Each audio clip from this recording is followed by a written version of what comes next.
In my 8 years with Tina, she taught me the names of trees, that Radio 4 wasn't boring, that if you really wanted to go to Sissinghurst, it didn't matter if it was raining. It always was. But mainly she tried to teach me to have confidence and hope, and to love myself. I wish she'd taken her own advice.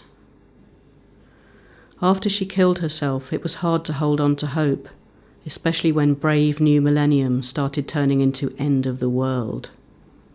But if Tina were here, she'd be campaigning for peace, women's rights, civil liberties, and transition to a non-nuclear, low-carbon, socially resilient future with organic vegetables.